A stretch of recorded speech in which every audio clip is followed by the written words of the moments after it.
Bom dia, sétimo ano. Eu tô mais uma vez aqui falando com vocês. Nós já estamos praticamente terminando o bimestre, né? E, como de costume, a P1 sempre é a nota de atividades e na P2 sempre a gente dá uma atividade avaliativa. Porém, tem alguns alunos que passaram do prazo de entregar ou postar essas atividades no E-Class. Então, é complicado porque eu já não consigo ter acesso para poder dar nota para vocês. Então, alguns alunos não têm assistido os vídeos até o final, têm recebido muito WhatsApp de aluno que não viu o vídeo até o final e não sabe o que é para fazer. Então, assim, gente, se você não assistir o vídeo sempre até o final, você nunca vai saber qual a atividade que eu tô pedindo. Porque eu nunca coloco atividade no corpo da aula, eu coloco sempre no final do vídeo. Então, você tem que assistir o vídeo até o final para saber a atividade que você vai fazer, tá bom? E hoje nós vamos revisar um pouquinho as partes mais importantes daquilo que a gente estudou durante esse bimestre para a gente fazer nossa avaliação, nossa atividade avaliativa, tá bom? Então vamos lá. A primeira aula a gente falou sobre escritas, lembra? Escritas e letras. Eu falei para vocês da primeira letra que surgiu, que foi a escrita cuneiforme. Por que o nome dela era cuneiforme? Porque ela era feita através de uma cunha. Cunha é um objeto pontiagudo e cortante. E eles cravavam no barro ou na madeira e faziam ali as primeiras letras, os símbolos que significavam as letras. Então, o primeiro tipo de letra que existiu foram as letras cuneiformes. E essa letra surgiu, sabe aonde? Na Mesopotâmia. Lá na Mesopotâmia que surgiu a primeira escrita, que foi dessa forma. Tá legal? Depois nós falamos um pouquinho sobre os hieróglifos, que já vem ali da onde? Do Egito, um povo muito inteligente, eles já utilizavam os hieróglifos. E os hieróglifos, eles eram compostos de sinais e símbolos, desenhos, para representar uma letra. Muitas vezes era um pássaro, por exemplo, em vez da letra.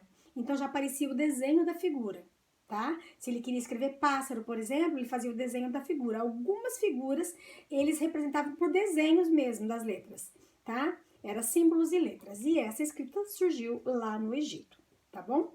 Depois eu falei um pouquinho para vocês sobre música e eu falei de um compositor alemão muito famoso, que foi considerado um gênio. E às vezes eu estou em sala de aula, quando eu falo sobre isso, eu sempre pergunto, por que será que não se nascem mais gênios, né? Ele foi considerado o gênio da música, que foi Ludwig van Beethoven. Ele tem uma história maravilhosa, uma história linda.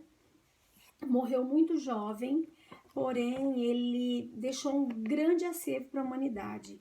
A gente encontra muitos intérpretes das músicas dele, mas não surgiu mais ninguém que fizesse música como ele, tá? E Beethoven, assim, mesmo tendo morrido muito jovem, ele teve uma deficiência auditiva. E então as últimas composições dele, principalmente a última, que é a Nona Sinfonia de Beethoven, ele já estava totalmente surdo. Alguns acreditam que essa sinfonia, ela possui algumas notas muito agudas, muito finas lá em cima e fortes, e isso acabou prejudicando ele ainda mais e foi que contribuiu para que ele ficasse surdo mais rápido ainda.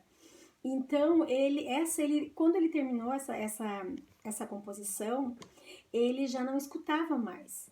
E a primeira vez que foi apresentada num teatro por uma orquestra, ele foi assistir, só que ele não ouvia. Quando terminou a apresentação da Nona Sinfonia de Beethoven, as pessoas aplaudiam em pé e chamavam ele, porque ele estava sentado muito na frente, para ele olhar o tanto que as pessoas tinham gostado do que ele tinha feito.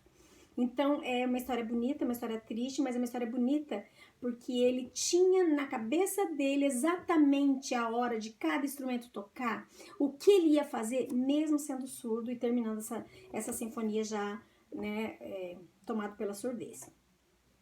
Aí eu falei sobre o registro das notas, o registro dos sons musicais. Eu falei para vocês que as notas musicais são 7, dó, ré, mi, fá, sol, lá, si, são 7 notas musicais. A maioria fala dó, ré, mi, fá, sol, lá, si, dó. Não, é dó, ré, mi, fá, sol, lá, si. O próximo dó já é uma sequência de mais 7 notas. No piano, por exemplo, que é o meu instrumento de origem, O piano é composto de 7 em 7 notas. Dó, ré, mi, fá, sol, lá, si, dó, ré, mi, fá, sol, lá, si, e assim vai. Começando do mais grave, que é o grosso, até o mais agudo, que é o fininho, tá? E a gente chama tudo isso, as notas, as 5 linhas que compõem a pauta. A pauta é composta de 5 linhas e 4 espaços. Eles devem ser contados sempre de baixo para cima. E sempre em uma linha e um espaço tem uma nota diferente. A gente chama isso também de notação musical. Gravem esse nome, notação musical. É o conjunto de elementos que você utiliza para escrever uma música. É a pauta, a clave, as notas e as figuras de notas. Então, a notação musical, ela se resume nisso, ok? Depois eu falei sobre luz e sombra, que é muito importante no desenho. É muito importante no desenho por quê? A luz e a sombra nos dá a possibilidade de desenhar objetos tridimensionais em cima de uma folha, por exemplo, que é uma superfície plana, né? Você consegue, através da luz e da sombra, fazer esse tipo de trabalho, tá? Então, a luz e a sombra é muito importante na pintura, nos desenhos, tá? E nós temos 2 tipos de sombra, sombra própria e a sombra projetada, né? Que a sombra própria é aquela que você vê só o formato no chão ali, né? Na sua frente. Ela sempre tá na sua frente. E a sombra projetada é que a luz bate de lado e aí você tem a sombra da sua lateral. Depois eu falei para vocês sobre trajes típicos. Lembram disso? Os trajes típicos, eles são muito mais do que uma escolha de roupa. Tem a ver com a cultura, tem a ver com o aspecto do frio e do calor. Por exemplo, eu falei para vocês sobre o vaqueiro, né? Do Nordeste, por exemplo, ele usa as roupas, por mais que lá é um lugar super quente, ele usa as roupas, né, de couro. Por quê? Os espinhos da caatinga lá, né, da vegetação típica de lá, cortam a pele. Então, ele utiliza o quê? Uma roupa de couro sobre a roupa que ele utiliza embaixo para que ele não seja machucado pelos espinhos. Aí, eu falei para vocês, por exemplo, a roupa do esquimó. A roupa do esquimó é uma roupa totalmente apropriada para que lugar? Para um lugar frio, né? Eu não tenho como usar uma roupa de esquimó aqui no Mato Grosso do Sul, por exemplo, a gente ia morrer de calor, né? E eles não poderiam usar lá uma roupa do nosso tipo aqui, porque eles morreriam de frio. Então, a roupa, além da moda, das estações, que sempre a moda acompanha, a moda verão, moda inverno das estações, ela tem a ver com a cultura, com o lugar, com o clima, com o ambiente. Tá legal? E tudo que a gente põe sobre a pele, a gente chama de indumentária, ok? Tudo que nós colocamos sobre nossa pele, a gente chama de indumentária ou vestuário. Tudo bem? Que mais? Falamos depois sobre os índios do Vale do Rio Umo, as tribos que não são, que são muito longe, muito separado, né, do nosso povo, que é o povo branco, eles dizem, né? Os indígenas, eles não têm contato quase com as pessoas, a não ser só aqueles da região ali. Algumas tribos daquela nunca tiveram a presença de outra pessoa ali nessas regiões. E o Vale do Rio do Omo, ele é um lugar privilegiado por ter vários vulcões por perto. Ele tem uma espécie de pintura diferente no barro, na lagoa. Eles conseguem encontrar vários tipos diferentes de cores. E eles utilizam esse material do barro colorido nas pinturas do corpo, tá? A gente falou em especial sobre 3 tribos. Nós falamos sobre a tribo Caro, tá? A tribo Caro, a característica mais marcante, por exemplo, da mulher Caro, né? Da mulher Caro, é que ela tem o cabelo cortado somente 2 centímetros aqui de espessura do coco da cabeça até a lateral, de 2 centímetros redondo. E essa parte aqui, ela é raspada. Então, aqui nesse centro é o cabelo. E o que elas fazem? Elas utilizam uns palitinhos e fazem pequenas bolinhas na cabeça que elas depois pintam com uma tinta vermelha, um pigmento vermelho. Então, parece que a cabeça está coberta por esferinhas. Essa é a característica da mulher Caro. Depois eu falei sobre a mulher Mursi. Essa já tem, assim, uma beleza que para eles é muito belo, mas é uma coisa mais dramática para nós. Por quê? As mulheres utilizam aquele alargador de lábio, aquela madeira que é colocada no lábio inferior. Para isso, elas precisam extrair os dentes, só deixar as presas, e elas extraem 4 dentes da região inferior, para que possa aquela madeira, conforme ela vai crescendo, eles vão aumentando o tamanho da madeira. Então, chega uma época que ela está pronta para se casar, por exemplo, a madeira está bem enorme, então ela tem o lábio bem esticado, o lábio inferior. E isso é um sinal de beleza para eles ali. A terceira tribo que eu falei foi os quibiche. Os quibiche são lindos, eu fiquei encantada com a arte deles, porque eles utilizam a arte neles. A pintura do corpo, ela é feita com tanta velocidade que parece um artista que já sabe o que vai desenhar. A habilidade de dedos sem usar pincéis deles é impressionante.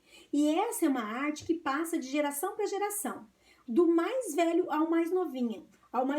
Desde muito pequeno, eles começam a observar os mais velhos a pintura e vão aprendendo dessa forma, tá? Todos aprendem a pintar, todos, e eles fazem desenhos no colega, sempre no outro, né? E eles utilizam os elementos da natureza como flores, folhas, galhos, sementes para compor o visual deles. Então é muito bonito porque as mulheres colocam fruta na cabeça, colocam ossos de animais que eles, né, comem, sacrificam, e depois eles utilizam o osso para fazer colares, para pôr galhos, folhas na cabeça. Então eles utilizam muito a natureza para fazer a sua personificação, para a beleza natural deles.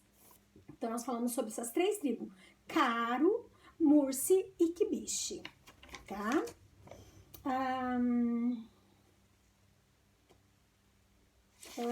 Deixa eu ver mais o que nós falamos aqui.